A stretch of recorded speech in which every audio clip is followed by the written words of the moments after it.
Bom, retomando, nós vamos entrar agora, ainda dentro da primeira parte do curso, nessa imersão no universo do controle interno municipal. Agora, a gente já ouviu alguns depoimentos aqui no intervalo, né, que casa muito com a primeira parte comentada, em especial da situação da estrutura, da dificuldade de como operacionalizar algo numa dimensão que se propõe dentro da Constituição, onde às vezes você é sozinho, enquanto controlador. E realmente é um grande desafio. Obviamente a gente sabe que uma pessoa jamais vai conseguir fazer esse volume de definições acontecerem na prática que está na Constituição. Mas nós vamos propor um pouco a vocês algumas soluções que às vezes um sistema mesmo enxuto, né, com relação a pessoas, a recursos humanos, pode conseguir contribuir para fins de controle. Você pode não ter, obviamente, a situação ideal, mas você pode conseguir ações que venham a fazer controle efetivo dentro do município. Bom, então nós vamos iniciar a imersão falando dos principais objetivos de um sistema de controle interno, né? Nós temos nos autores que escrevem sobre controle, em especial sobre controle interno, uma série de posicionamentos, eu não diria divergentes, mas complementares. Aonde você tem, quando se fala de princípios ou de objetivos, autores que enumeram muito mais objetivos ou princípios e vice-versa, né? Agora, a gente procurou pensar alguns principais para poder trazer aos senhores a necessidade da discussão do procedimento para suporte aos procedimentos e rotinas que serão trabalhados na sequência. E aí, dentro dessa visão, na imersão do universo do controle, a gente precisa verificar se esses objetivos hoje conseguem ser atendidos com a realidade que você tem no sistema do controle interno municipal. Se não, nós temos que buscar, pelo menos, acompanhar as proposituras para que esses objetivos sejam alcançados. E aí, dentro desses autores, né, no final a gente até apresenta algumas sugestões de obra, até por conta de todo um material muito rico que pode ajudá-los amanhã na normatização da gestão do município. Nós trazemos esses 4 principais objetivos aí, que é consenso na boa parte dos autores que escrevem sobre controle interno. Então, nós vamos fazer comentários sobre os 4 deles, porque entendemos que esses 4 abraçam o grande universo do sistema de controle interno. Primeiro, assegurar a legitimidade dos passivos. E aí o pessoal fala assim, nossa, você começa com passivo, né? Assegurar a legitimidade dos passivos. Pois é, as obrigações de um município, né, se elas são reais ou não, tem um impacto muito grande na gestão do município. E a gente precisa mostrar que o controle interno vai ter um papel preponderante para validar a legitimidade desses passivos. Até por conta de responsabilidade fiscal que a LRF traz e do avanço do endividamento e da evolução, né, da redução do endividamento de um município. E o controle interno é parte, né, faz parte, né, dos seus objetivos, acompanhar e assegurar que esses passivos sejam legítimos, ou seja, não exista nada registrado como obrigação que não seja do município, para que a gente não faça leituras equivocadas da estrutura da gestão e, em especial, do patrimônio do município. A salvaguarda dos ativos, né, contra desvios, perdas ou desperdícios. Geralmente, esse objetivo de controle interno é o mais comum para as operações dos controladores, geralmente. Por quê? Porque é o que vai trabalhar diretamente com os grandes problemas de desvio, perda ou desperdício. Ou seja, é aonde o controlador consegue enxergar com mais efetividade a sua ação. Por isso que ele desperta tanto interesse e é tão trabalhado na prática no mundo do controle interno. Porque, vamos dar alguns exemplos, né? Ou pelo menos um exemplo, para não, por causa do tempo. Se você está diante de... Vou pegar um exemplo que é um dos menos comuns, talvez, para o dia a dia de vocês, que é a questão do desperdício. Como é que o controlador interno pode atuar para alcançar um objetivo de controle de desperdício? Fraude e desvio, perda, né? Fraude, talvez seja até mais fácil vocês identificarem nas práticas de vocês. Mas o desperdício não é tão comum e é fundamental para o controle. Então, por exemplo, uma máquina, nós temos um caso no município do Rio Grande do Sul, de Santa Catarina, que o controlador foi trazido, inclusive, nos congressos de controle interno do governo federal, que o controlador identificou a aquisição de uma máquina para fazer tomografia computadorizada, e essa máquina tinha um custo X fixo, né, do contrato, e mais Y por uso de exame. E esses valores eram bem expressivos. Ao analisar o uso gerencial dessa máquina, né, a quantidade de uso, de demanda, ele conseguiu identificar que o contrato, o escopo do contrato definido para aquele volume de consultas que estava naquela parte que a mensalidade cobria e o volume que era demandado além daquela franquia, né, que o contrato cobria, não eram condizentes, ou seja, geravam um custo muito alto para o município, porque uma grande parte estava sendo feita na faixa do que a franquia não cobria.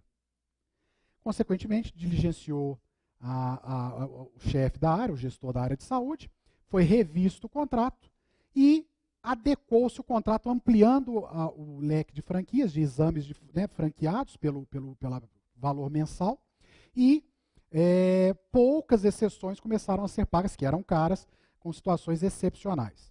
Passado um tempo, esse mesmo órgão controlador verificou que o custo do contrato, em 1 ano e meio, fazia a compra, permitiria a compra do equipamento. E aí propôs uma segunda ação para rescindir o contrato e adquirir o equipamento, que poderia ser dividido em X parcelas, que era similar ao valor da mensalidade que se pagava no contrato, ou seja, não onerou o cofre municipal. E o segundo passo dessa história, então, foi a aquisição do equipamento e, o que é mais interessante, com a aquisição do equipamento, o índice, o volume de exames passou de X para 3X. É isso que a gente chama atenção quando fala de controle interno, com relação, por exemplo, a desperdício. Você pode otimizar a máquina pública, agindo, fiscalizando, controlando. Né? Nesse exemplo, então, você imagina, por que então antes não se fazia 3 vezes o número de exames? Porque o custo era alto do exame fora da franquia e quando se colocou na franquia, ainda ele era limitado para ficar dentro da franquia. Então existia uma limitação de concessões de exame por conta para não se estourar a franquia do contrato. Então, o controlador ele tem que estar atento a isso também, só para dar um exemplo nesse segundo objetivo aí do controle interno. Promover a eficiência operacional. A eficiência está lá na Constituição. Né? Compete ao controle analisar a eficácia e a eficiência da gestão operacional. Então, quando a gente fala eficiência, um desses exemplos de desperdício correlaciona-se à eficiência. A máquina está sendo eficiente, ela consegue utilizar os recursos humanos, físicos, lógicos, tecnológicos, para a consecução dos objetivos da sociedade. Então, são objetivos que precisam ser perseguidos pelo sistema de controle interno, nas suas práticas, nas suas rotinas. Geralmente, porque temos uma estrutura deficiente, temos pouco recurso humano, temos deficiência de recursos tecnológicos, nós não conseguimos fazer acontecer todos esses objetivos, porque a gente fica muito restrito a ações reativas, ações pontuais de uma situação mais grave, ou de uma norma, ou que uma norma exige, o controle interno precisa olhar sob pena de prejuízos maiores ao município, então ele atua naquilo, é o tempo que ele tem, ele atua naquilo, e acaba não fazendo outras funções, outros objetivos que precisam ser alcançados pelo controle interno. E assim, a gente vem trazendo esses objetivos que estão todos vinculados às normas, à legislação, a gente vem provocá-los na construção realmente de um sistema que permita a consecução desses objetivos. Porque fazer esses 4 objetivos, e o último, encorajar a adesão às políticas internas, o que seria isso, só para complementar os 4? É você promover com que políticas internas dentro da gestão municipal sejam observadas, mostrar aos chefes de secretarias, aos gestores públicos, que existem políticas internas que precisam ser respeitadas para o alcance de outros objetivos, em especial da efetividade perante a sociedade. Então, isso aqui são papéis de um bom controle interno, são objetivos de um bom sistema de controle interno. E, geralmente, a gente não consegue fazê-los porque a gente fica muito preso a ações reativas da salvaguarda de ativos e de atender a normas.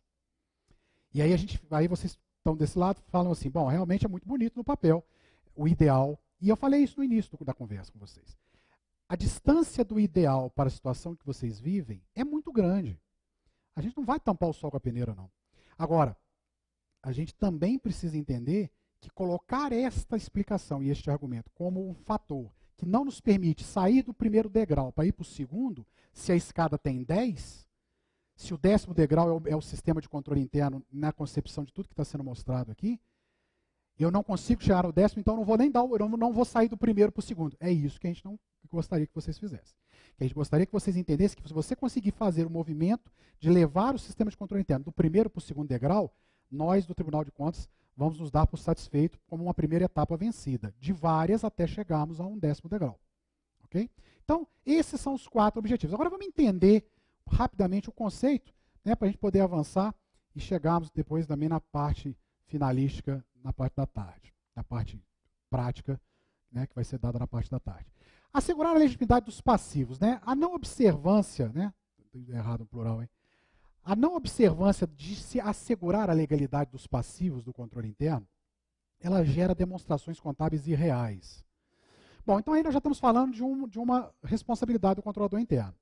Se ele precisa assegurar a legitimidade de passivos que estão registrados na contabilidade, aí tem aquela também barreira natural daqueles controladores que nunca viram contabilidade. Meu Deus, então como é que eu faço? Eu vou ter que ser contador? Não. Alguns conceitos de contabilidade você precisa saber, né? Os passivos são as obrigações que estão registradas, né, ligadas ao patrimônio do município ou de um órgão. E, enquanto agente controlador, você precisa saber se essas obrigações são reais, para que a gente possa ter uma visão gerencial do órgão correta. Ou seja, se a prefeitura deve X mil reais, quais são as dívidas comuns que o controlador precisa aferir e que na prestação de contas de governo são cobradas as comprovações desses passivos e que o controlador tem que trabalhar na confirmação da legitimidade desses passivos. Dívidas com o INSS, com o FGTS, né, a parte previdenciária, aonde o controlador tem um papel fundamental de ratificação e de acompanhamento desse endividamento. Ou seja, né, da legitimidade dos passivos.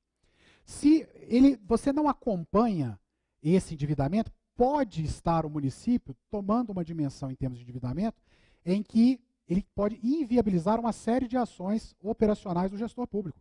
Por falta de recursos, porque ele endividou hoje e amanhã, ele ou alguém que venha a substituí-lo, enquanto gestor, não vai ter condições de trabalhar, de fazer resultados, porque existe todo um comprometimento nos passivos, no endividamento do órgão do município. E aí onde entra o controlador nessa história? Entra na ratificação. Você não vai ser responsável, obviamente, nunca por criar a dívida ou autorizar a dívida. Mas você tem que estar verificando se ela é legítima. Para mostrar para o chefe do poder e para o gestor que ele tem que agir, ele precisa controlar, ele precisa operar, trabalhar com o olhar nesse endividamento.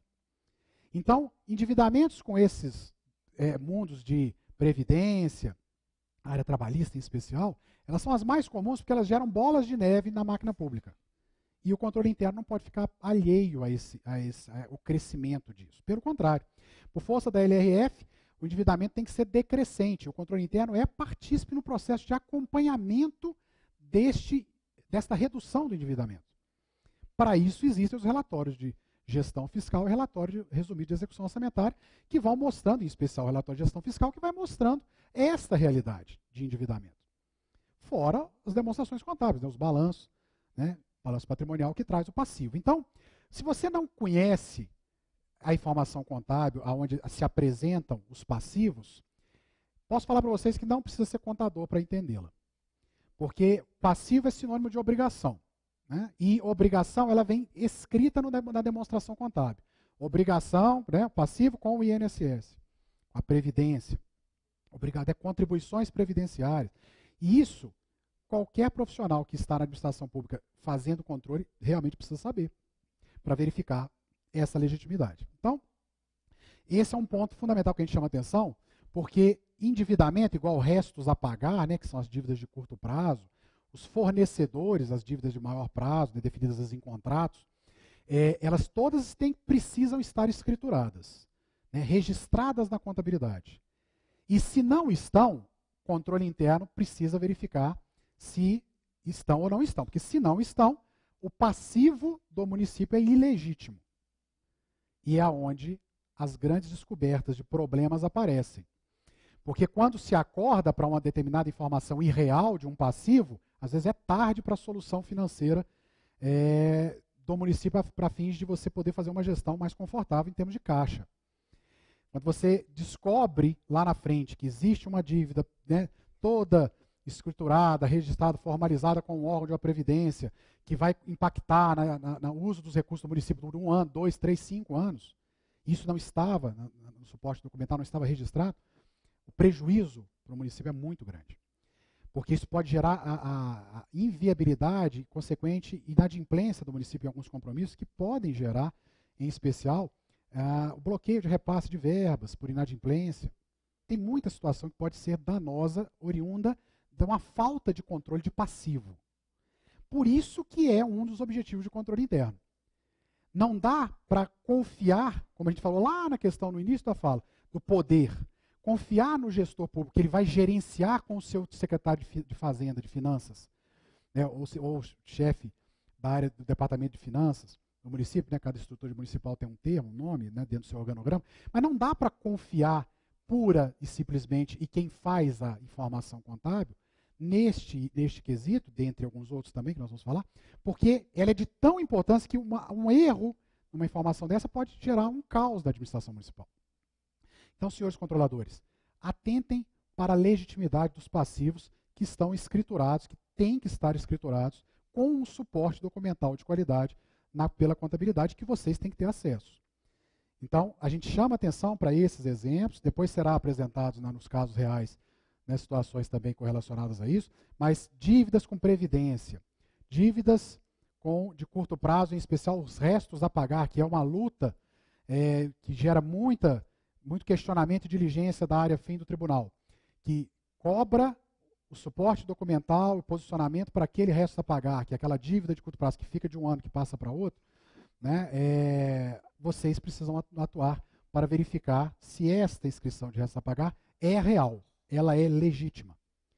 Restos a pagar, né, o conceito que vocês já conhecem, eu acho que é boa parte, essa dívida de curto prazo, né, que você encerra no último ano do exercício, ela tem condições de ser liquidada e paga até o término do exercício seguinte. Então é a chamada dívida de curto prazo. E aí, quando você fecha um balanço, você tem a posição da dívida do ano, do exercício de curto prazo, e escrita em restos a pagar. E aí a gente precisa certificar que essa inscrição é real, justamente para verificar a realidade patrimonial do município. Obrigação também de controle interno. Fornecedores, as dívidas de longo prazo, existe o contrato que suporta essa inscrição, de fato o município deve esse valor todo. Aqui nesse mundo, pessoal, tanto da questão previdenciária como a questão dos restos a pagar e de fornecedores, existem registros contábeis que se rolam há muitos exercícios. E o tribunal vem trabalhando na sua área fim, ajustando, cobrando, diligenciando, mas ainda temos casos, né, que permanecem com esse tipo de erro. E se o controle interno agisse aqui, seria a grande primeira peneira de ajuste para evitar o erro da informação contábil, né? Em especial, aquilo que vai nos permitir fazer a leitura da situação patrimonial do município. Segundo item, a salvaguarda, segundo objetivo do controle interno, dentro desses que foram selecionados para a gente trazer. O mais comum que vocês operam, que é a salvaguarda de ativos, né?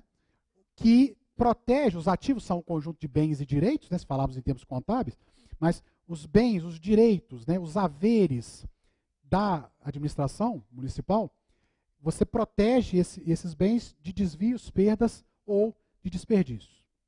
Então, o que está sendo feito pelo controle interno dos senhores para que haja salvaguarda de ativos lá no município? Então, você consegue fazer, se falarmos, por exemplo, de perdas, você tem alguma rotina de controle, se falarmos da área patrimonial, o chamado subsistema patrimonial, porque aqui nós estamos falando do sistema de controle interno, que vai ter subsistemas que subdividem as áreas de atuação do controle. Então, o sistema, como um todo, tem vários, vocês vão ver daqui a pouco, tem vários subsistemas. Um deles é o patrimonial. Dentro do patrimonial, o que está sendo feito pelo controle interno para salvaguardar o bem? Exemplo, maquinário.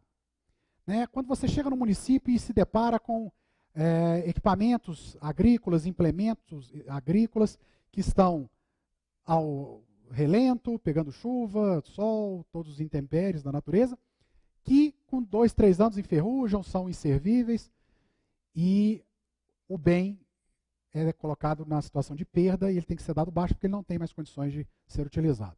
O que o controle fez para agir para não deixar que essa ocorrência viesse a acontecer? Ou seja, para salvaguardar esse ativo.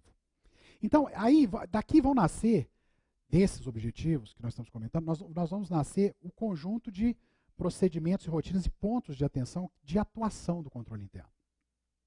Porque se vocês não enxergarem a dimensão disso e traduzirem isso em plano, realmente tem tanta coisa para fazer que muitas vão ficar por fazer. E aí vai vir a ocorrência, vai acontecer o desvio, a perda ou o desperdício. E aí é onde entra também a responsabilidade do controlador. Porque se ele não age, ou seja, se ele é omisso na ação de fazer o controle, que está definido lá na Constituição, ele pode ser responsabilizado. É norma legal. E assim, a gente vai mostrando para vocês para canalizarmos ao manual de orientação de procedimentos. Então, fiquem atentos a desvios, perdas e desperdícios dos bens e direitos. Quando a gente fala de desvio, por exemplo, é muito comum a gente ter um problema grave, sério, que, em função da realidade dos municípios, acaba acontecendo, que é a questão da segregação de funções, o desrespeito à segregação de funções, aonde acabam acontecendo desvios por junção de forças ou porque a mesma pessoa faz tudo, desde a recepção de determinado bem até o registro contábil ou ao uso, e com isso ela mesma pode fazer uma movimentação de um bem de forma mal intencionada e gerar o desvio do bem. Assim sendo, o que o controle faz, o sistema de controle interno faz para coibir desvios? Uma das formas é atuar no respeito, na exigência do respeito à segregação de funções.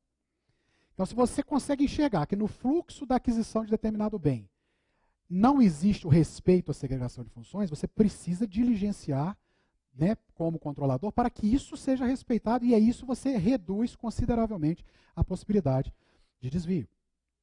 Outro erro muito comum, outra situação muito comum verificada no ambiente em que o controle tem que atuar dentro desse objetivo, é a questão do conluio. Quando duas ou mais pessoas de áreas diferentes se unem para fazer um determinado tipo de procedimento mal intencionado. Exemplo, um desvio. Então, um recebe 5 unidades e, na verdade, diz que recebeu 7, e o outro que vai atestar a nota diz que recebeu 7. E com isso ele consegue deixar 2 unidades aí à margem da administração. Então ele atesta, na verdade seria o contrário, atesta que recebeu 5 e na verdade recebeu 7. E aí, quem recebe e quem compra, se tiverem em conluio, isso no suporte documental vai ficar como se tivesse tudo certo, tendo recebido 5. E houve o desvio de 2 unidades. E aí o controle, então, precisa fazer o quê? De forma sistemática, como nós falamos há algum tempo, ele precisa ter ações para verificar fluxos que dificultem ou inviabilizem a possibilidade de conluio. Então, se determinado procedimento de um que vai para outro departamento, se ele ocorre de forma correta e se ele está protegido de ações desse tipo. Então, nós vamos comentar isso também na parte prática. Bom, a atribuição, ainda dentro do conceito aqui da salvaguarda, a atribuição e responsabilização de servidores pela guarda e uso dos bens patrimoniais. Isso é muito comum para o mundo dos bens patrimoniais, do subsistema patrimonial, onde a gente precisa, enquanto controladores, deixar claro para todos qual é a atribuição e a responsabilização dos servidores que têm a guarda, o bem ou uso do item patrimonial do município. Então, se isso não acontece no seu município, se você não tem um bom controle dos bens patrimoniais, se você não tem os termos de responsabilidade por quem guarda e usa o bem, se você não sabe aonde está localizado o bem porque você não realizou inventário, isso tudo são constatações que serão ditas pela equipe da fiscalização mais para frente. Se isso acontece, enquanto controlador, você precisa promover ações para que isso aconteça. Então, se não existe, o chefe do poder precisa ser feito um termo de responsabilidade, um tombamento de bens com termo de responsabilidade dos bens para quem está, com quem está, e a pessoa tem que assinar a responsabilidade pela guarda e uso do bem. Porque amanhã, na hora de um possível desvio ou perda, você tem a quem responsabilizar, porque você atribuiu a responsabilidade ao servidor. Diferentemente, você ter que reconhecer que houve uma perda de um bem, já que você não pode responsabilizar ninguém, porque foi todo mundo que usou, ninguém era responsável, perda da baixa como perda e o prejuízo é do município. Não existe ressarcimento para o município. já que você não consegue, de forma objetiva, responsabilizar. Então, isso é papel de controle. O controle vai criar as condições, atribuições e responsabilização dos servidores com relação a itens patrimoniais. Vai fazer a análise e cobrança de ações sobre a arrecadação municipal aqui, já que estamos falando de ativos, né? Quando você tem a arrecadação municipal, você tem um direito, é um ativo. O que está sendo feito para fazer com que o direito do município seja preservado e seja alcançado, né? Seja transformado em recurso? Ou seja, qual é a ação? Como é que estão as ações de cobrança sobre a arrecadação municipal? Aí vocês falam assim, mas o controle interno tem que fazer isso? Não, não. O controle interno precisa saber quais são as ações, quem é responsável, né? A atribuição e a responsabilidade do servidor e cobrar a ação do servidor e levar ao conhecimento do chefe do poder. Por isso que a gente acaba misturando muito, e isso é uma barreira para o processo de implementação de um sistema de controle interno de qualidade, é misturar o que o controlador tem que fazer daquilo que ele não tem que fazer, que é a responsabilidade de outros servidores. Porque, como não existe uma série de procedimentos e rotinas, a tendência natural é o controlador ir lá e querer construir, querer fazer para o servidor. É ir lá no departamento do patrimônio e falar assim, a equipe do setor de patrimonial, nós temos que fazer o inventário. E tombar os bens e fazer tempo de estudar. Ele vai sentar junto e fazer. Não, está errado. Eu tenho uma frase que é muito comum no sistema de controle. Quanto menos executor for o controle, inclusive ela foi falada hoje aqui, né? Foi para o pessoal da Aparecida comigo. Quanto menos executor operacional for o controle, mais correto é o sistema de controle. Porque ele vai estar olhando com o olhar de controlador e agindo com o papel de controlador. Que é trabalhar em cima de conformidade de normas em que os servidores, os responsáveis pelas ações e atribuições, vão fazer. Agora, realmente esse erro é muito comum. Porque no desespero de querer atender a uma norma, o agente controlador, né, os servidores da área do controle municipal, quer construir e fazer a ação, no lugar do servidor que deveria estar fazendo. Por isso que nós vamos mostrar para vocês que a solução não é vocês irem lá e fazerem ou escreverem como o que eles têm que fazer. A proposta é apresentar e construir um rol de normas dos afazeres dos gestores, aonde você vai ter procedimentos de aferição desses afazeres.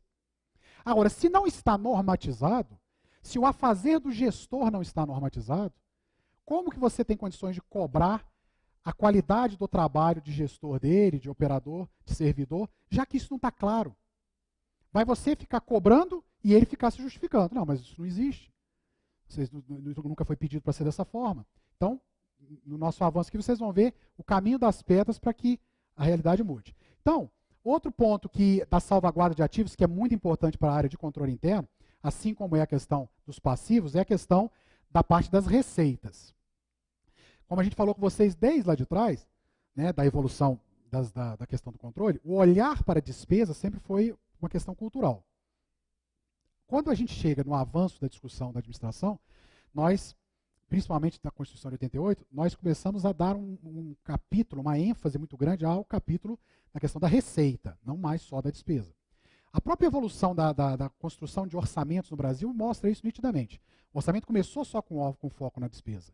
E aí foi avançando, aí depois receita e despesa, casaram, depois planejamento, e hoje toma uma dimensão de gestão governamental muito mais amplo, que aí a questão financeira só é um dos itens. Mas o planejamento, a consecução de objetivos, a efetividade de programas de governo, está tudo dentro do orçamento.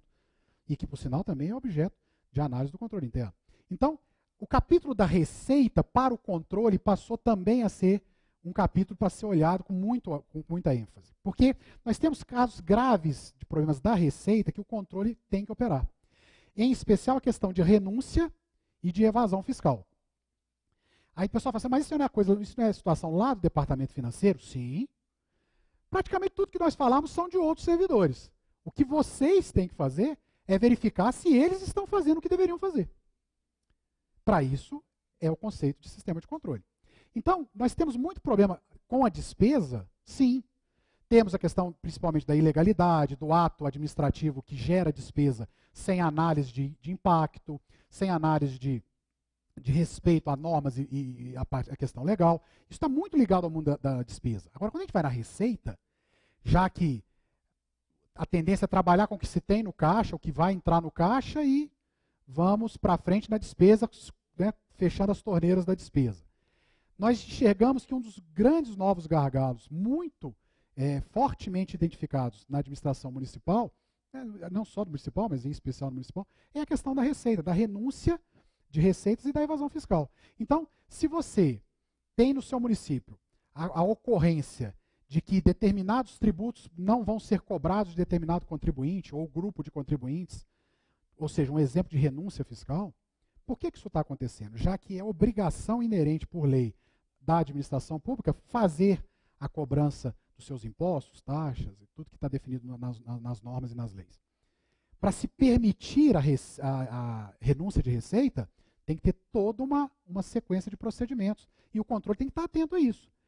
Porque pode parecer até absurdo para alguns, mas não é difícil de encontrar em município prefeito autorizando o contribuinte a não pagar determinado imposto. No papelzinho. Então, você fala, mas e controle tem que estar olhando isso. Então, se tem um rol de contribuintes e um rol de tributos a receber, que está inclusive registrado contabilmente, o que está sendo feito para cobrar? Se houve algum tipo de renúncia, por que houve? Qual é o procedimento que suportou essa renúncia? Porque também ela pode ser legal, né? Então tem que se analisar o caso, mas acontece às vezes de forma ilegal. E aí a gente não está salvaguardando ativos enquanto controladores. Então, olhem também para a evasão fiscal, que é a forma lícita de não se permitir a cobrança de impostos, porém isso tem que ser estudado, por que está se permitindo essa concessão, né? E a questão da renúncia da receita. Né? Se quando se modifica alíquotas de determinada cobrança, qual é a fundamentação, qual é o impacto financeiro disso para o município, que pode gerar prejuízos, né, complicados para a manutenção da vida financeira do município. Então, é um ponto que na salvaguarda de ativos nós ressaltamos muito, porque a gente olha muito para a despesa, né? Em especial as perdas, desvios, porque é o que salta aos olhos, é o que está mais próximo do nosso mundo. Mas compete também ao controle interno fazer a análise dessas questões da receita, ainda dentro do objetivo de salvaguarda de ativos. No terceiro item, nós temos a promoção da eficiência operacional. Essa, eu diria que é uma das que nós enxergamos, dentro do mundo do controle, como uma das mais distantes de ser entregue pelo sistema de controle interno atual. Porque você acompanhar a execução de serviços públicos e avaliar os resultados, propondo ações corretivas, né? Aqui está errada a palavra. Aqui é olvidando, né, aumento da efetividade da máquina pública. Acho que é isso mesmo. Está muito distante de acontecer. Por quê? Porque como o sistema de controle interno está muito preso a ações pontuais, que ele já tem que fazer uma série de trabalhos, uma série de situações que ele tem que absorver, que é um monte de coisa, além do mundo dele, às vezes de forma, né, que acontece, a gente sabe que acontece, o controlador é controlador e mais alguma coisa ao mesmo tempo, ele não vai ter equipe nem tempo, geralmente, para acompanhar a execução dos serviços públicos e, por conseguinte, avaliar os resultados. Ou seja, a eficiência operacional.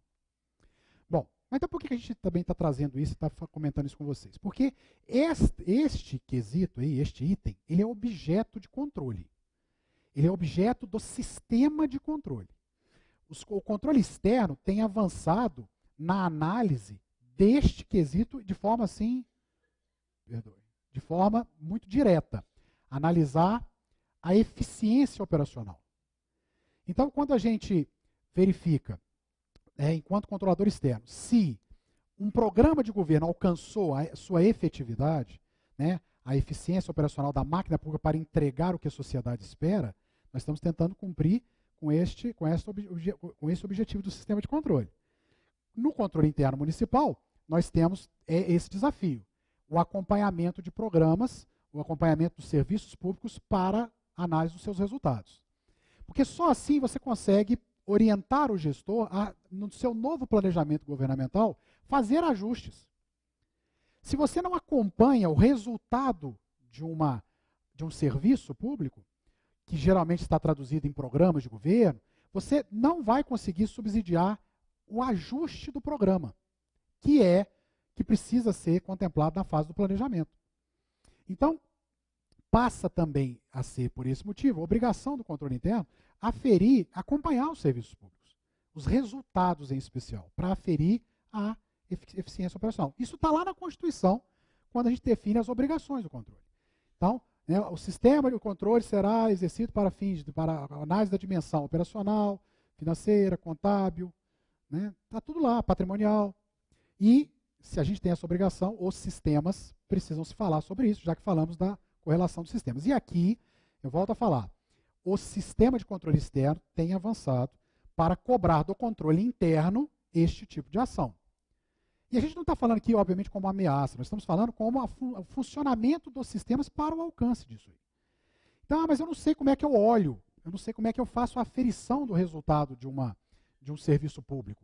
Bom, mas se ele é planejado, ele tem metas para serem entregues. E você, como controlador, precisa aferir, como nós também, controladores externos, aferimos, se as metas foram entregues e se não foram, por que não foram? E quais as ações corretivas e pontuais da não entrega desses objetivos dos programas de governo.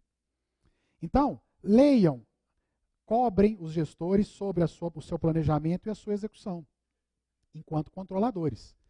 Se tiver muito bem fundamentada a não consecução do objetivo do programa de governo, por algum motivo que pode acontecer, ótimo, que bom que você tenha consciência e a ciência para a sociedade, para o órgão de controle externo, que não aconteceu o objetivo porque aconteceram os fatos A, B, C e D que você ratifica.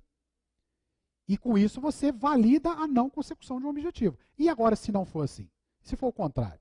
E se não aconteceu o objetivo por total omissão do gestor público? O que o controlador interno fez para que isso não se repetisse e também, num caso de possível desvio ou perda ou prejuízo, o que ele fez para a responsabilização do gestor que deu causa a esse fato? E aí entra a responsabilidade do controle interno. Então, item 3, a eficiência operacional está muito ligada à análise da execução e resultados oriundos dos serviços públicos. Certo? Procedimentos para isso, vamos ver na sequência. E o último item, dentro desses objetivos, 4 objetivos pinçados do sistema de controle interno, é encorajar a decisão das políticas internas, ou seja, fundamentar tecnicamente proposituras de melhoria ao chefe do poder. Esse papel, pessoal, eu entendo como um dos mais nobres do sistema de controle interno. Você pode trabalhar 4 anos no controle interno, um mandato inteiro com o seu gestor, com o seu chefe de poder, e às vezes não conseguir implementar nenhuma norma. Porque depende de uma série de fatores. Agora, se você conseguir 1, 2, 5, 10 normas, ou seja, construir, né, melhorias que você leva ao chefe de poder para serem implementadas, você pode ter certeza que vocês estão contribuindo para o avanço da administração pública no seu município de uma forma muito forte. E esse é um dos caminhos do avanço da gestão municipal.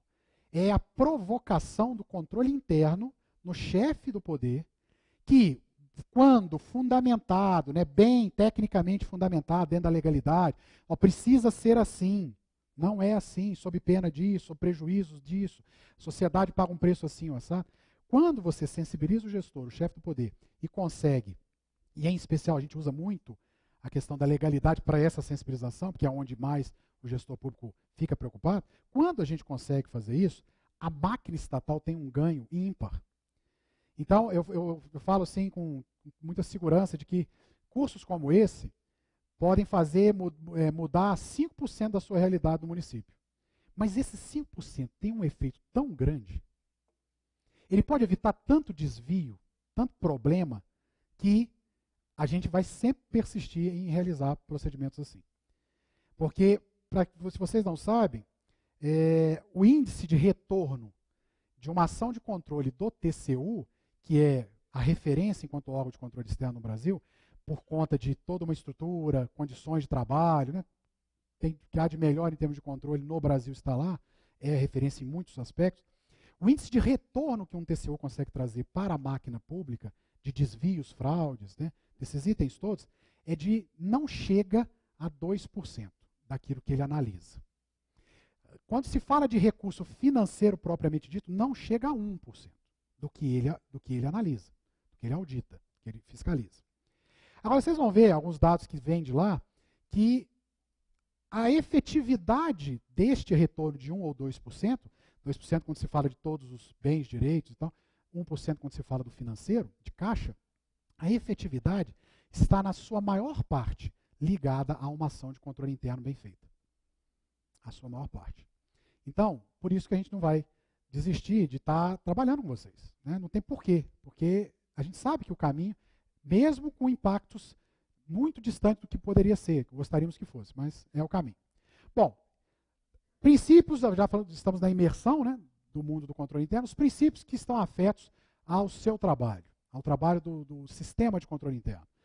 Nós temos também vários autores que denominam diversos princípios, mas alguns são fundamentais para que você observe se está acontecendo desrespeito ao princípio no seu município.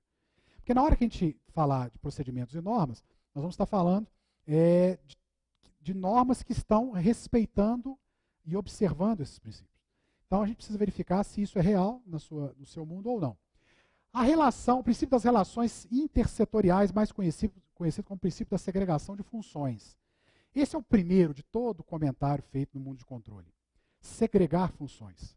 E aí a gente cai na realidade, onde o controlador interno é sozinho, é ele mais um, né? E às vezes ele é controlador interno e ele é contador, né? Ele mesmo está atestando a nota e está pagando. Quer dizer, nós não vamos falar com vocês, obviamente, a situação pontual de um município ou de outro, porque nós precisamos trabalhar o conceito do que deveria ser. Se a sua realidade é muito distante ou pouco distante, cada um vai se enquadrar, obviamente, numa situação. Mas saber o que falta para chegar lá é que é o exercício que todos têm que fazer. Então, cabe segregação de funções lá no seu município. Aquele que compra é aquele que licita. Aquele que, isso falando em especial do mundo do controle interno, aquele que controla é o mesmo, no caso até obviamente de vocês ou dos seus servidores, que tem uma ação executiva, operacional dentro do ciclo das ações administrativas do município, ou seja, ele ao mesmo tempo que ele é seu assessor lá no controle interno, ele também é quem está atestando as notas e pagando ou fazendo algum procedimento administrativo relacionado a isso. Ou seja, está acontecendo a segregação de funções, o respeito a esse princípio ou não?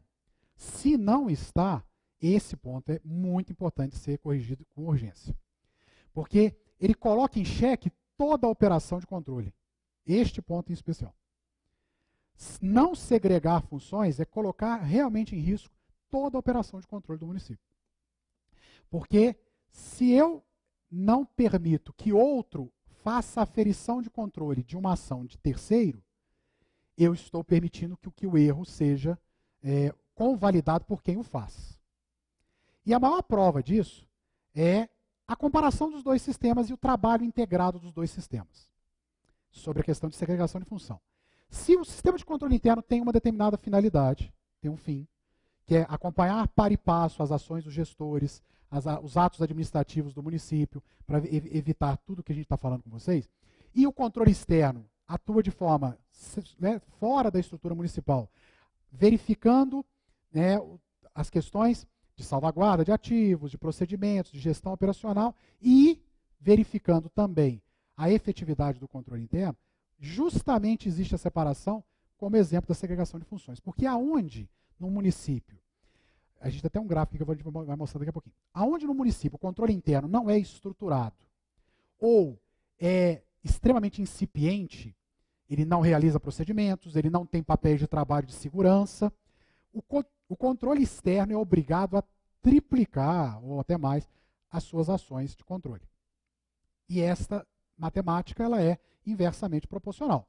Aonde o controle interno é de qualidade, é estruturado, acontece, o controle externo atua de forma com muito menos volume de testes de trabalho. Então, por isso que uma das análises do controle externo é aferir a qualidade dos trabalhos do controle interno. Então, todas as vezes que vocês forem visitados pelo Tribunal de Contas dos municípios em inspeções e fiscalizações, seguramente serão visitados o pessoal do controle interno será visitado pela equipe do controle externo, porque é a porta de entrada. E no relato das inspeções vocês vão ver isso nitidamente, aonde que o controle interno se correlaciona e vai mostrar o seu produto ao controle externo, já que é obrigação constitucional promover o bom trabalho do controle externo, as ações de controle interno. Bom, então, segregação de funções é um princípio que tem que estar sempre sendo ratificado e confirmado nas ações de vocês. Se tem gente fazendo duas coisas que se sobrepõem em termos de responsabilidade, tem que ser corrigido. Isso vale tanto para o mundo dos gestores, como para o mundo do próprio sistema de controle interno, quando você mesmo está fazendo duas ou três funções que não deveriam ser feitas por uma mesma pessoa. A independência técnica, eu vou começar por aqui que é mais fácil, né? Aqui já está detalhado. Então, falamos do princípio da segregação de funções. O segundo é o princípio da independência técnico-funcional.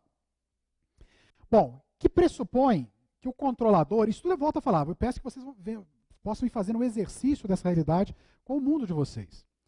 Esse princípio pressupõe que o controlador, né, ou seja, esse responsável, e não só ele, mas como sua equipe, seja ele interno ou externo, porque isso é um princípio de controle, não dependa do auxílio de outros órgãos para a realização do seu mistério de controle. O que quer dizer isso? Para não ficar meio confuso. Ah, não, mas então quer dizer que eu tenho que trabalhar isolado? Não, o problema é ligado à questão da segregação de funções, a independência técnico-funcional, ela traz a necessidade de se fazer um trabalho isento, onde você se responsabiliza pelas informações que você apresenta, que você apresenta como resultado do seu trabalho. Se você for falar que está certo, porque o órgão X diz que está certo, isso está errado. Isso é a independência técnico-funcional. Você pode, obviamente, se fazer valer dentro de uma ação de controle de uma informação técnica. Exemplo, se você não tem na sua equipe do sistema de controle interno um engenheiro e você precisa fiscalizar uma obra, pode ter algum procedimento da engenharia que você desconheça e você não tem condição de afirmar num posicionamento de controle interno sobre aquela obra, naquele quesito.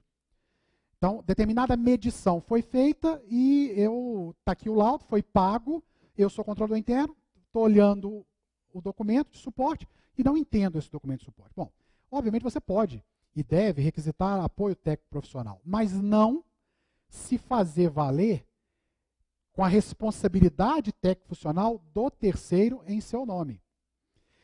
Por que a gente está dizendo isso? Porque se o profissional que apresenta o suporte a você, técnico profissional, não lhe der confiança, você tem a obrigação de buscar outro técnico profissional. Ou alguma outra fonte de informação que vá lhe dar segurança, porque você tem total independência, precisa ter total independência técnico-funcional. O seu posicionamento pode se fazer valer de vários papéis de trabalho oriundos de fontes diferentes, mas é o seu posicionamento, não é o do terceiro. Então você não pode dizer ao chefe do chefe do poder, a qual você presta o seu serviço, que o controle externo esteve aqui e disse que está bom.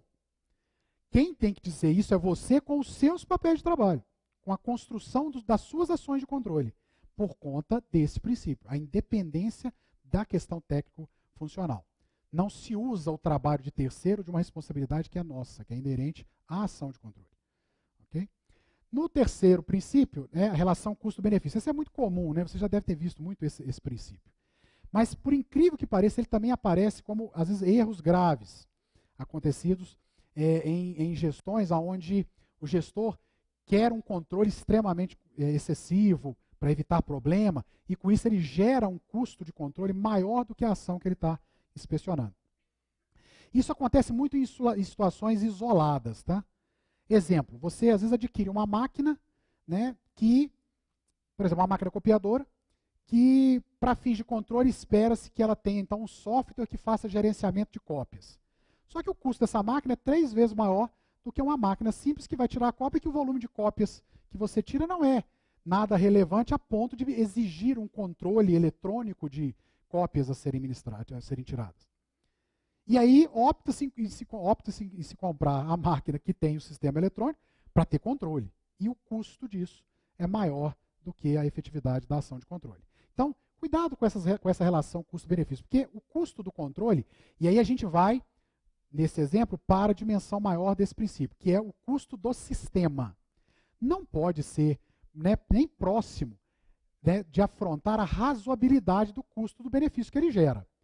Então, o município quer estruturar um controle interno top, com vários servidores, que vão custar X mil reais mês, mais equipamentos, mais área física, isso custa, né, um valor X, sendo que o valor que ele vai, de ativos e que ele vai controlar, não representa nada razoável em relação à dimensão do que está se propondo criar para fim de controle. Então, a gente tem que ter muito bom senso com relação a isso. O pessoal, às vezes, fala assim, mas o controle tinha que ter 10 funcionários, né? Vai chutando números, né? Não fez um estudo para falar, não, por que tem que ser 10, não. Acha que com 10 dá para fazer tudo. E esquece de enxergar a relação custo-benefício do controle. Qual é a dimensão dessa relação para propor algo nesse sentido? Então, cuidado com isso, porque a gente vê, principalmente por conta da tecnologia, a tentativa de aquisição de sistemas informatizados para fins de controle, em várias áreas. E, às vezes, o custo disso é tão alto que, pelo princípio da razoabilidade, não justifica a aquisição por esse critério. Uma simples planilha de um Excel, por exemplo, poderia fazer determinado tipo de controle. Não, mas eu preciso ter um sistema que vai controlar determinado uso de, por exemplo, combustíveis da frota, e aí eu vou comprar um sistema que tem 5 carros lá no município. Então, tenham atenção a isso enquanto controladores, né? O custo, da relação custo-benefício do sistema. Princípio da qualificação adequada. Esse a gente também tem que comentar, porque esse é o que mais esbarra na realidade de vocês, que é as condições que vocês têm para fazer a qualificação da mão de obra do sistema de controle. Obviamente, como é um princípio, ele é norteador. Então, ele orienta em que o controle tem que ter pessoas preparadas, uma equipe tecnicamente qualificada, capacitada, para as ações inerentes às atividades de controle. Isso é um princípio. Qualificação adequada. Ou seja, eu não deveria ter no sistema de controle interno pessoas que não entendam de ações de controle, de gestão municipal, de responsabilidade dos gestores, para poder não ter o resultado esperado do controle, que é a efetividade daquilo que se está definido na Constituição. Então, quando a gente fala que isso é um princípio, a gente tem que buscar isso como realidade, não de forma imediata. Então, se é um princípio a ser respeitado, ou seja, ter pessoas no sistema que tenham qualificação e capacidade técnica para poder operar, se isso não é realidade no seu município, qual é o caminho para se construir isso? Eu preciso chegar nisso, nós precisamos ter esse princípio respeitado. Então, é fazendo cursos como esse, é estando em contato com os órgãos de controle de forma mais próxima, é lendo, se estruturando, e a gente vai ver que tem alguns caminhos que contribuem para esse princípio ser respeitado. O princípio da aderência às diretrizes e normas, né, os atos da administração jamais podem desvincular-se das normas, isso aí é ciência de todos vocês, né? E aí esse princípio bate muito na questão que vai cair na responsabilização. Sob pena de nulidade do negócio jurídico, então se o ato administrativo desvincula-se da norma, né, o controle interno tem que estar buscando respeitar esse princípio para não deixar isso acontecer. Porque se isso acontece, o ato é nulo, né?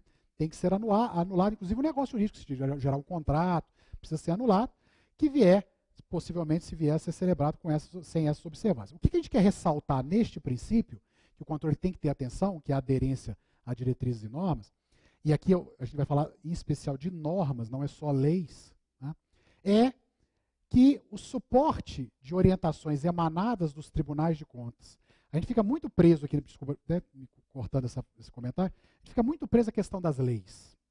Mas um dos grandes arcabouços orientativos para controle interno e para gestor municipal são normas emanadas pelos tribunais. Geralmente é quem faz o meio de campo entre a norma federal, em especial a federal, né, com o gestor do município. Então, a gente ressalta a importância de vocês acompanharem as orientações dos tribunais de contas, que são feitas mediante normativas, né, instruções normativas, antigamente resoluções normativas, e também pareceres de consulta que são solicitados pelos senhores e pelos gestores. Então, o prefeito está em dúvida em tomar uma decisão, em poder agir de um jeito ou de outro, faça uma consulta nos moldes que o regimento interno do tribunal define, para que seja respondido pelo órgão e, com isso, esteja orientado a fazer como deve ser feito, e não fazer na base do tentativa e erro e amanhã pagar um preço muito alto por isso, ser responsabilizado por isso. Então, vocês, enquanto controladores, entendam que é importante acompanhar, é fundamental para o respeito desse princípio, acompanhar leis e normas, mas, em especial, acompanhem muito para que vocês tenham realmente uma tranquilidade para orientar o seu gestor, acompanhem muito de forma próxima, né, muito próxima, as normas expedidas pelo tribunal e também o que o assessoramento jurídico do seu município está falando. Porque os tribunais de contas, para fazer juízo, para fazer mérito, para julgar, eles têm que se fazer valer de todo o suporte documental apresentado, inclusive no momento de recurso, quando às vezes novos elementos vêm para conhecimento do tribunal. Nestes momentos, na hora de fazer juízo, pesa muito toda a fundamentação respeitada ou não. E pode, inclusive, ser alguma fundamentação de assessoramento jurídico que, às vezes, tem alguma divergência com alguma norma do tribunal, mas ela é defendida pelo jurídico e foi orientada, né, pelo assessoramento jurídico na época que o ato foi feito, ela foi orientada, formalizada ao gestor que fizesse daquela forma. O gestor, confiando no assessoramento jurídico, fez. Se esse assessoramento jurídico tem toda uma tese que é fundamentada em cima da doutrina e tal, pode até ter algum tipo de diferença, né? Obviamente que não vire, claro, ilegalidade, obviamente, mas algum tipo de entendimento diferente, mas ela está suportada por um assessoramento jurídico. Então, o controlador interno precisa dar esse tipo de tranquilidade ao gestor. Bom, mas peraí, existe uma norma no tribunal que fala isso, existe o assessoramento jurídico que fala aquilo, o senhor gestor tem que ter conhecimento da divergência para tomar a decisão e decidir pelo ato com essa consciência. Por isso que a gente quer resgatar a vocês o acompanhamento das normas e dos pareceres de consulta emanados pelo tribunal e também a preocupação de acompanhar o parecer do assessoramento jurídico. Com isso, enquanto controladores, vocês estão dando a condição técnica e a segurança para o gestor poder agir e amanhã, em caso de responsabilização, não ter maiores problemas com relação a isso. Certo? Bom, alguns dados importantes, como eu falei com vocês, que vêm para a gente fechar essa primeira parte do curso. Alguns dados importantes que a gente traz da Associação dos Tribunais de Contas, para que vocês vejam a importância do trabalho de vocês nesse processo. A Tricom é a Associação dos Tribunais de Contas do Brasil, né? Ela tem aí a representatividade de praticamente todos os tribunais do Brasil. Olha só a origem das fraudes, isso é tudo para fomentar a discussão dos procedimentos para o período da tarde. Olha só a origem das fraudes e o papel do controle interno que foi aferido por esse trabalho da Tricom do ano de 2007, tá? Isso é do ano de 2007. 7% das fraudes identificadas, a origem dessa fraude é por má conduta. Ou seja, seguramente ela acontece por má intenção propositada do chefe do poder, do gestor, daquele que tem o poder de fazer a ação. 13%, ó, você vê, o menor percentual, 13% supressão dos controles pelos dirigentes. O dirigente é orientado pelo controle, mas ele suprime a orientação. Ou seja, acaba sendo, aí não se classifica como má conduta no sentido de que não existia má intenção. Mas houve uma orientação de controle e não foi observada. Então, a fraude, se ele tivesse respeitado, não teria acontecido, 13%. Bom, 17%, particularidades da atividade estatal.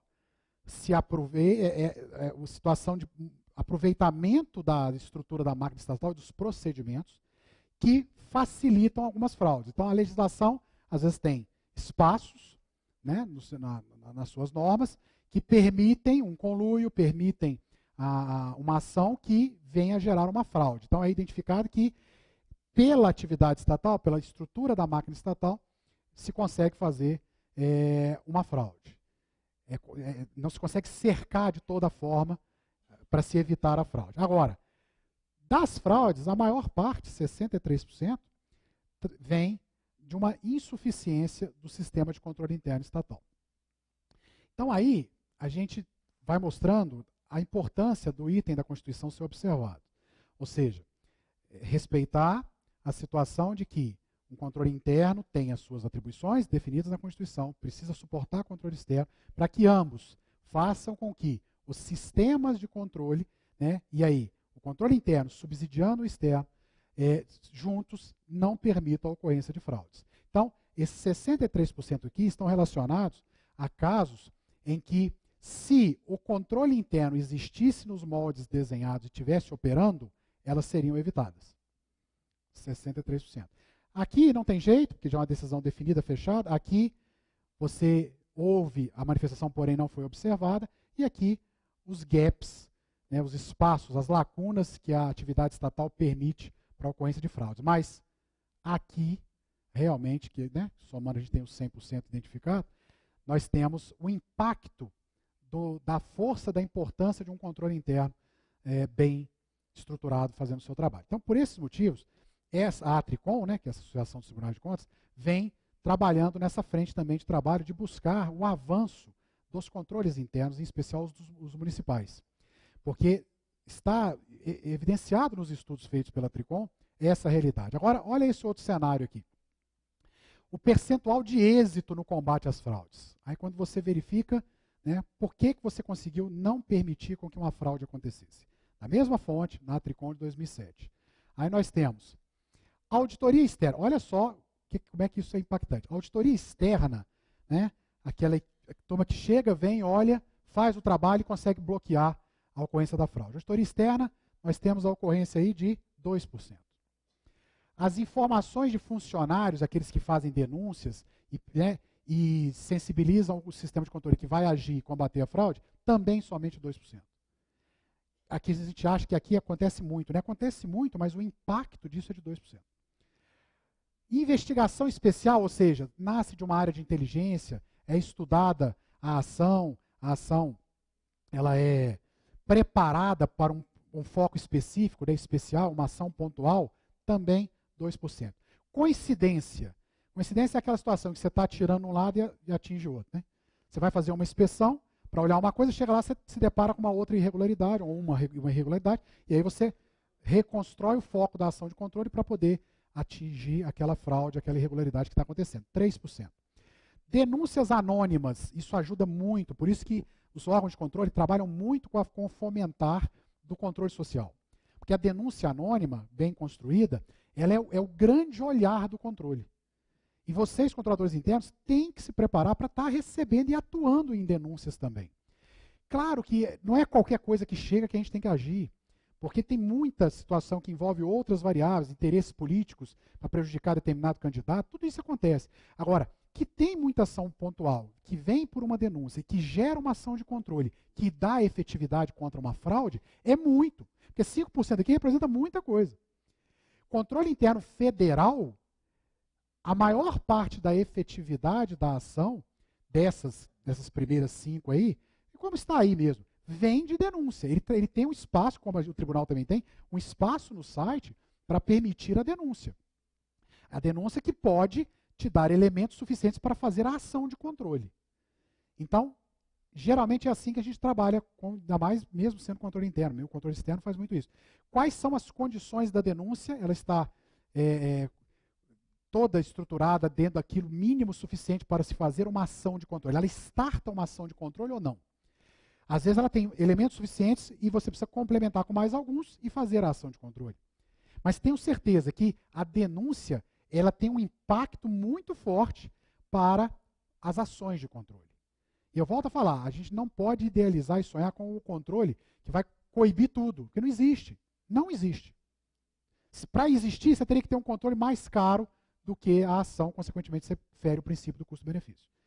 Bom, informação de terceiros. Aí não é denúncia. São informações que nascem, são comentadas por terceiros ou outros órgãos que geram uma ação de controle e combate a uma fraude. Então, por exemplo, às vezes o meu dado, o dado do tribunal, somado ao dado de uma Receita Federal, vai gerar uma informação que nós mandamos, por exemplo, para o TCE, e o TCE vai fazer alguma inspeção. É fácil falar isso para vocês quando dar um exemplo prático. Por exemplo, você tem a questão de pessoal. Se o Tribunal de Contas permite o acesso ao Tribunal de Contas do Estado sobre os servidores municipais, a Receita Federal, que tem todo um cadastro de contratos de empresas, né, dos CPFs e tal, também disponibiliza essa informação, o INSS da mesma forma. É possível se fazer um controle, um cruzamento de dados para verificar se determinado servidor está fazendo várias atividades, recebendo de forma, às vezes, ilegal, de várias fontes ao mesmo tempo.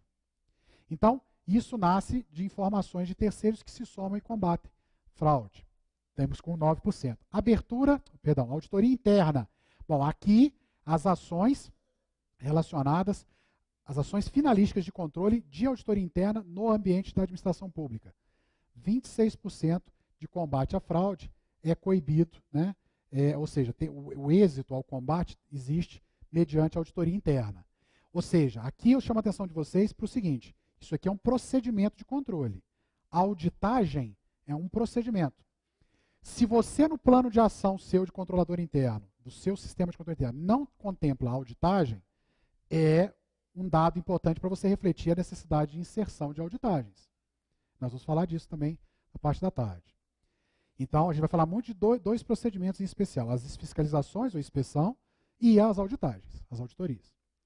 Então, a gente vai construindo esse mundo com vocês. Agora, não podia ser diferente, né? O maior, olha onde é que está a concentração do maior item. O controle interno por setor. Quando você tem um controle interno setorial, ou seja, controle interno lá no município, trabalhando lá no órgão, se no seu município existe o desmembramento das pessoas do controle que atuam nos órgãos, ou se não existe, mas existem ações setoriais, elas são responsáveis por mais da metade do combate às fraudes. Então, aqui reforça junto com o slide anterior. Se existe um controle interno estruturado que está agindo, o combate à fraude, o combate ao desvio, ao desmando, e também a outros itens, aqui falando exclusivamente de fraude, que é o gráfico, mas também o combate a não se ter uma administração pública efetiva, ele é fato. Ele acontece se existir controle interno que também esteja operando nos moldes que a gente está conversando com vocês. Então, a gente chama a atenção dos senhores porque esse conjunto de situações trazidas pela Tricom ratifica a importância da construção do cenário que será apresentado para vocês na sequência e na parte da tarde com os casos reais. Só para concluir, antes de falar da relação, o nosso horário já está se esgotando, na parte da manhã, vocês conhecem os 3 momentos do controle. E existe uma dificuldade muito grande de se modificar as ações de um momento para outro. O controle ele pode ser, que são as formas de se fazer controle. Fazer um controle de forma prévia, este é o sonho de consumo de um sistema de controle.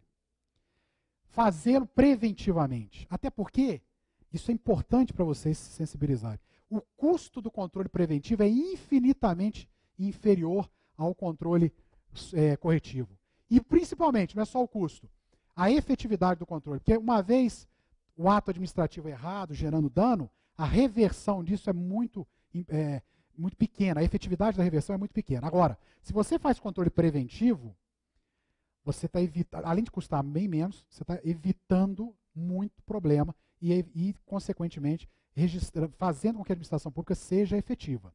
Então, o que a gente quer falar com vocês nessa tela? Nós vamos cair na estrutura do sistema. Se o sistema tem ações de controle de forma prévia e preventiva, você vai poder alcançar, e você consegue executar ações prévias e preventivas de controle, você realmente está diante de um desenho de sistema que tem probabilidade de ser bem mais efetivo.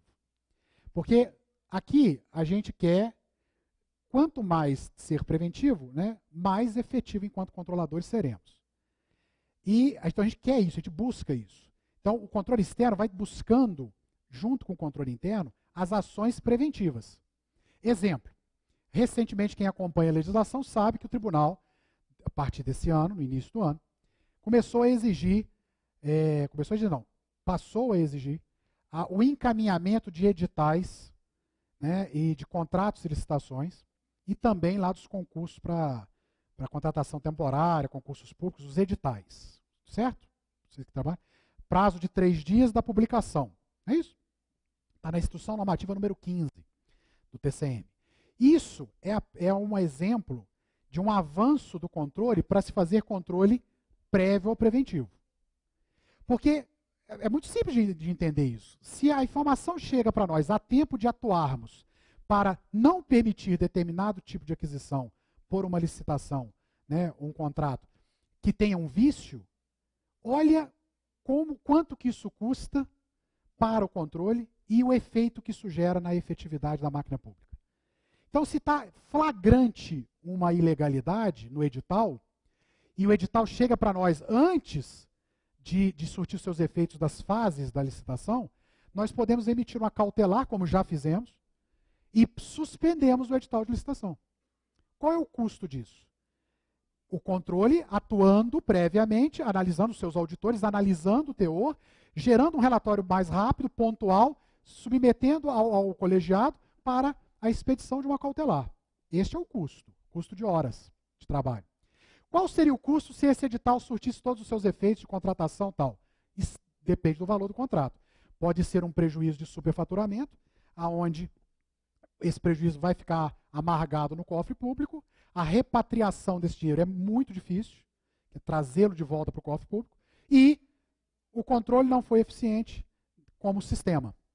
Não coibiu a fraude. Deixou ela acontecer debaixo do nariz. Por isso que nós chamamos a atenção dos senhores para os momentos do controle.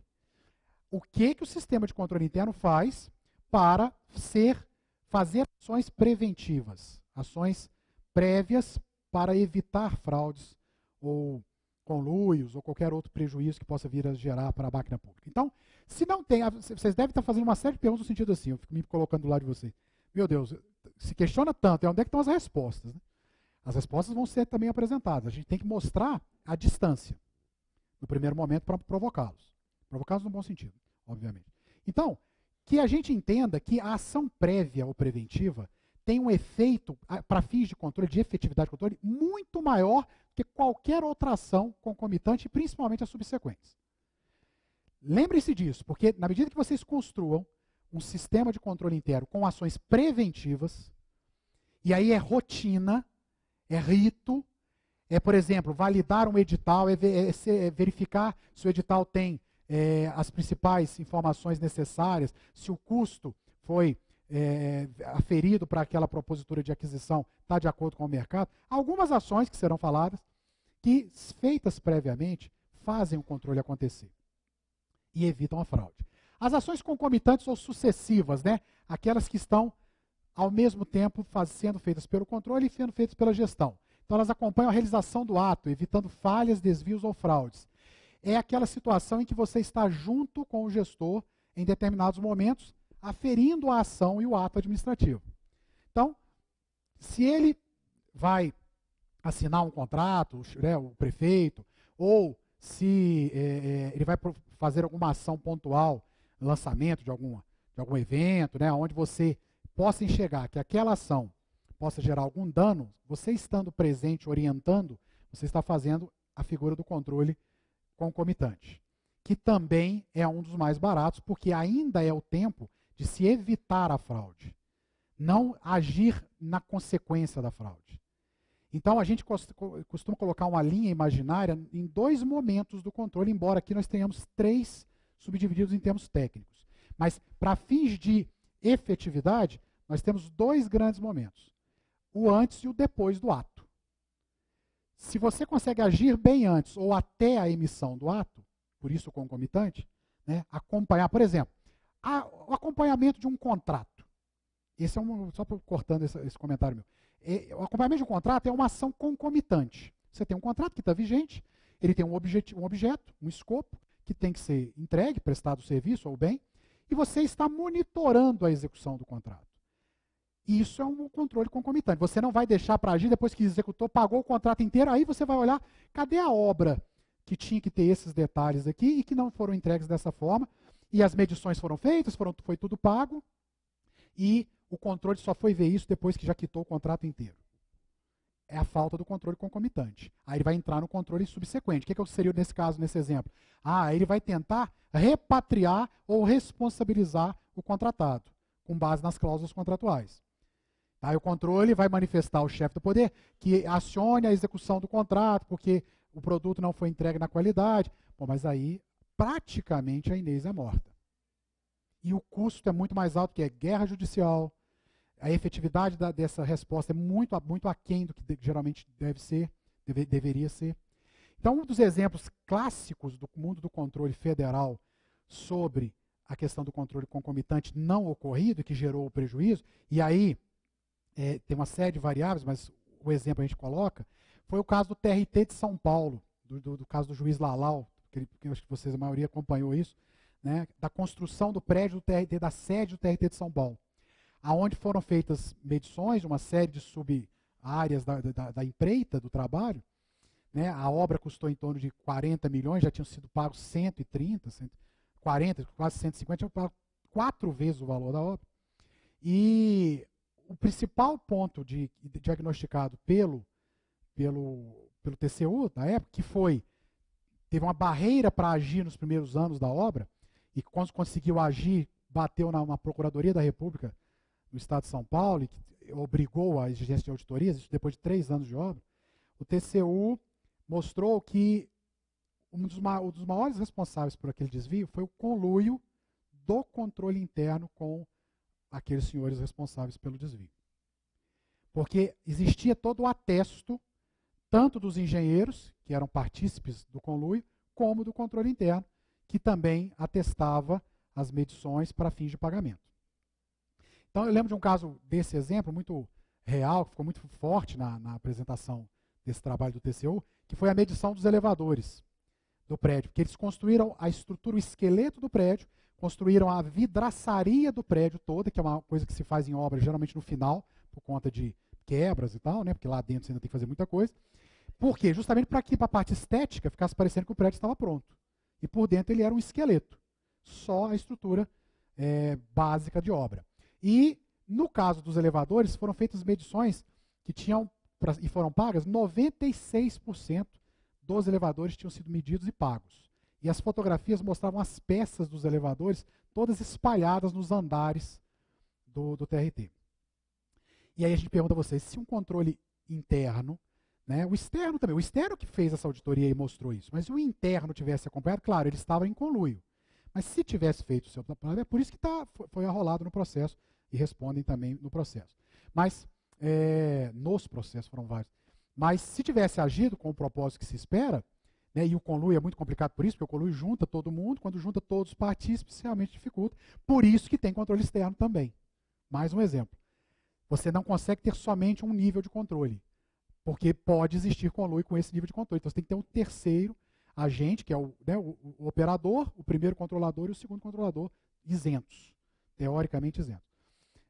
E aí você consegue coibir situações como essa, e foi o que aconteceu quando o controle externo entrou e que se descobriu, pelo TCU, que se descobriu a realidade da situação. Então, a gente chama atenção para esses momentos do controle, porque a gente precisa levá-los para a construção do controle prévio, para que vocês possam colocar o sistema de controle interno em voo de cruzeiro, com um plano de ação. Pessoal, olha, no mês tal eu tenho que fazer essas inspeções aqui, essas fiscalizações aqui dentro da prefeitura, e tenho que fazer uma auditoria que seja semestral, bimestral, depende da realidade de cada município.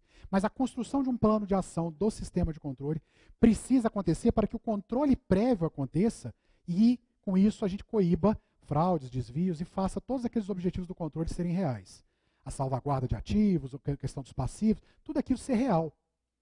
Aí a gente precisa estruturar o funcionamento do sistema de controle interno. Então, o último sistema de controle, você já conhece, é o sistema corretivo, né, o subsequente aí, é o sistema subsequente, o chamado corretivo, que é o posterior. Esse é ainda no Brasil verificado com o grande volume de ações, né, o sistema que acontece só tem ação de controle depois do ato, né, e aí ele tenta corrigir o defeito originado no ato, né, declarando sua nulidade e tal, mas como já foi ocorrido, o máximo que a gente consegue é responsabilizar o gestor e, em alguns casos, de forma judicial, repatriar, né, recuperar o recurso que foi mal empregado ou desviado. Mas por isso que nós temos esse percentual tão baixo no TCU, com toda a estrutura que tem de no máximo 2%.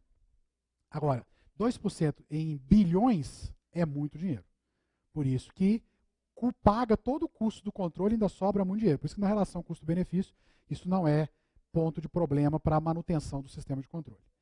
Bom, nós vamos terminar essa fala inicial, porque nós temos que comentar com vocês, antes da segunda parte do curso, sobre essa relação de controle interno e externo, até porque queremos falar com vocês sobre, essa é uma parte muito rápida, vamos deixar isso para depois do almoço, nós queremos falar com vocês isso que a gente comentou que está no gráfico, quando o controle interno é ruim, o papel que o controle externo tem, mas em especial a gente precisava falar com vocês, antes de começar a parte mais técnica, sobre esse tema aí, que é o momento do TCM nessa construção.